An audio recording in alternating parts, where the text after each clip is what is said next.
Well, in the last several years in the United States, in the aftermath of the 2016 election, with the moral panic around so-called fake news, it came to the attention of many in the American public as well as Congress that the United States didn't promote media literacy education. And they haven't necessarily done a lot to bolster media literacy education across the states. The United States doesn't have a media literacy educational curricular program. It's not part of Common Core. If it's sprinkled in, it's because of a particular instructor or a teacher that does it. So there are other places in the world, other countries in the world, in Europe and throughout parts of Asia that have had media literacy in their curriculum for a long time. But more to point, it isn't just that the United States doesn't have a specific media literacy kind of protocol in their educational systems. It's that we don't just need media literacy the way in which that it's been promoted in the last several years. And there's a big difference between acritical and critical media literacy. Acritical media literacy can also be seen as corporate media literacy because it's often sponsored by major tech firms, Silicon Valley companies, even organizations like the NATO now sponsor their own media literacy programs. Under the guise of fighting disinformation or misinformation. And of course, that's where this call for media literacy came from after the 2016 election. But critical media literacy is different. It interrogates systems of power. It looks behind messages and who's crafting messages. Media literacy itself, that isn't critical or that is acritical, tends to bolster status quo messaging. It's really just a form of pro-establishment propaganda in many ways. Some of the more prominent media literacy organizations that are acritical in the United States, they don't promote critical thought. They promote products, or they promote people plugging into certain preordained ideas. Other examples of this are, say, NewsGuard, which is basically an tech org that is just filled with former, CIA people, psychological operations people, military-industrial complex people. And they try to rate news sites on the basis of whether they're credible or not credible. But of course, everything that's credible is establishment. Whether it's Fox, CNN, The New York Times, Wall Street Journal, somehow they're all green-lighted. While anything alternative, no matter how factual they might publish information, like Mint Press News, Consortium News, they're red flagged by NewsGuard. And of course, some of those other organizations are also now deplatformed and demonetized. Back to critical media literacy. Critical media literacy teaches people how to understand the shortcomings of regular or acritical media literacy, but it also does something much more important. It calls attention to the corporate power structure of media and information dissemination, and how there's really no firewall between the handful of corporations, the 90% owned by about 6 corporations in the United States for the so-called mainstream or establishment press. There's 5 major tech companies, referred to as FANG, coming out of Silicon Valley. So we have a really small, concentrated ownership of messaging and controlling of narratives, and critical media literacy goes behind that, right? So when I said there's no firewall between these institutions, what I mean is not just with each other, but with major halls of power, with government officials, government agencies. Certainly, Matt Taibbi's reporting on the Twitter files recently exposed a good deal of that. Clearly showing the Biden administration and the FBI working with Twitter to suppress narratives, challenging the COVID narrative or what have you. The Trump administration did similar things, by the way. They tried to do that similarly, but they also tried to even get people on late night TV, like comedians, canceled, which is comedic in and of itself. But again, really quickly, back to critical media literacy. The importance of it is that it teaches critical media literacy education. It teaches students how to ask the right kind of questions that expose who's controlling messaging, that expose biases in any given media outlet, and it encourages people to really explore different alternative and independent forms of media, up to and including encouraging people to be the media and really report on things that are happening in their own lives, in their own community. And I know that's this whole podcasting universe, and it runs from completely awesome to terrible. But it does create this space outside of that corporate-controlled, top-down managed news narrative. And I think, again, critical media literacy really encourages people to think outside of those narrow corporate news frames and to really ask what's going on in society around us. And again, independent journalism, I think, does a lot to tell us what's going on. Not that it's unbiased. There are no unbiased sources. And critical media literacy helps us understand that. But it's easier in many ways to understand a bias, even if it's potentially reporting factual information, than it is to go and deconstruct the sort of mainstream culture of media when people are just taught to trust it. They're just taught that these are the sources we go to information. They give us the right and the left. They give us the red, the blue. And that's all we need to know. We can now make an informed decision. Meanwhile, again, these same corporations that are with tech, with media, there are also many of the corporations that fund the political spectrum itself. They fund both of the major political parties. They tend to then control a lot of policy. And that just it sort of cements the sort of uniparty narrative that we see in the United States that most people tend to tune into. Critical media literacy education works to expose that so people don't outsource critical thinking and they begin to maybe think about things for themselves.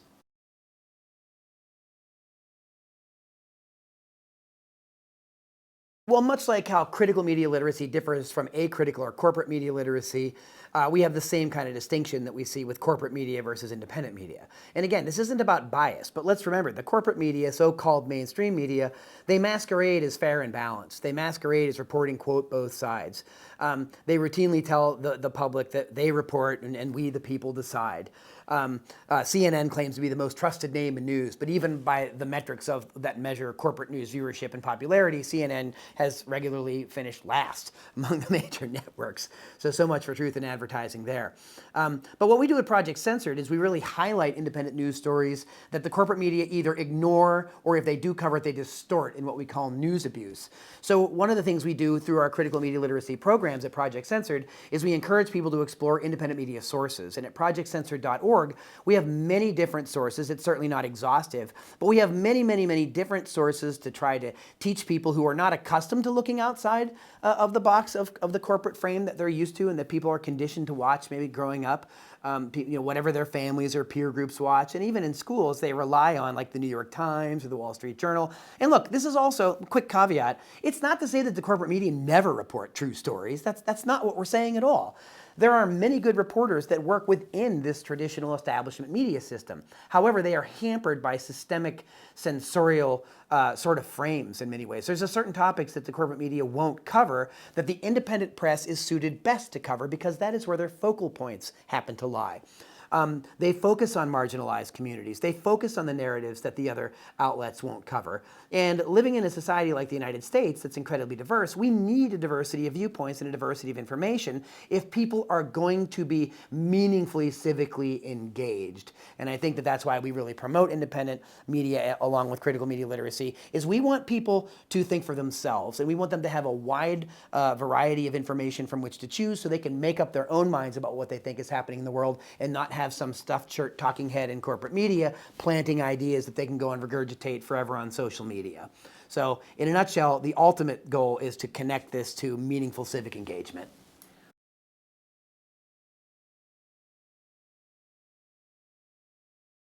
Yeah, again, after the 2016 election, I think it was Oxford Dictionary declared post-truth the word of the year, meaning that people are more likely to act on their confirmation bias and their emotional appeals and so forth to what feels like truth becomes truth, and people need to believe it.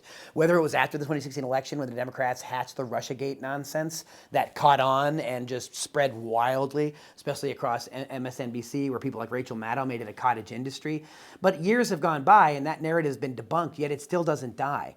And of course, in 2020, we had another example from the Republican Party with the GOP in the Trump election where he insisted that Biden didn't win, Biden cheated, led to the stupid coup, as Mark Danner calls it, in many ways. That also is another example of these false narratives getting off leash because many people wanted it to be true and felt that it was, and then they acted on that bad information. Garbage in, garbage out. That's kind of that kind of leads us back to the issue of civic engagement. When people are inadequately informed or worse, erroneously informed, and they don't understand or believe that they are, that leads people to make very different decisions. And it may lead people to make desperate or rash decisions depending upon the degree to which the propaganda is moving them to do that, right? In the case of Trump in the 2020 election, there was pretty brazen type phraseology and terminology used that really impelled people to commit acts of violence, and not just abstractly against property, but against people, and really against the system itself and against democratic principles themselves.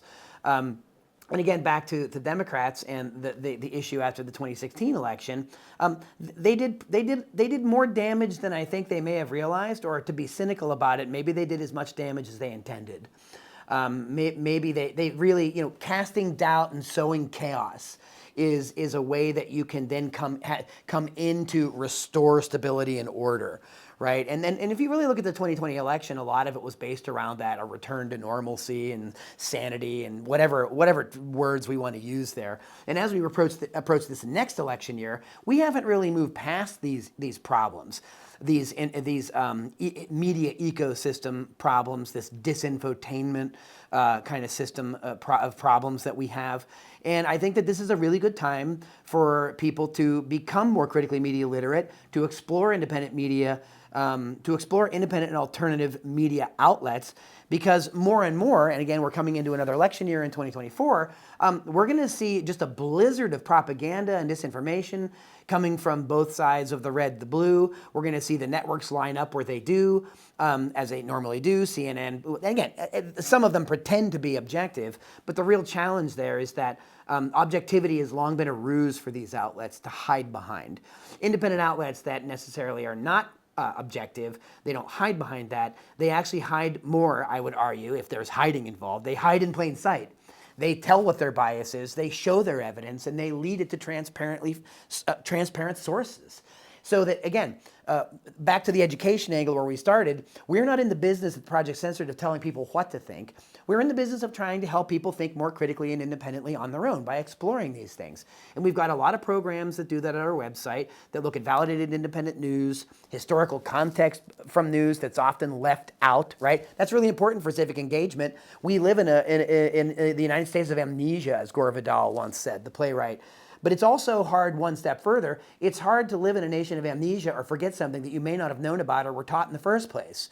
And this gets to the connection to our educational system, which is why critical media literacy, I think, is very significant, because we just don't have enough civic literacy in our society either. And critical media literacy, I think, is really connected in many ways to civic literacy that impels more meaningful civic engagement. And although I know that we should be skeptical as we enter another contentious election year that really has looked a lot like, it's very circus-like environment in many ways. But I do think that we should at least apply some degree of hope about what's possible. And through education and through transparent communication, I think we can really maybe begin to turn the tide in many ways, at least in our local communities and the networks in which that we tend to operate. We have to start somewhere. And I think that critical media literacy really gives us sort of a route that leads out to so many other important things that we need to develop further in order to be a more robust and healthy democratic republic.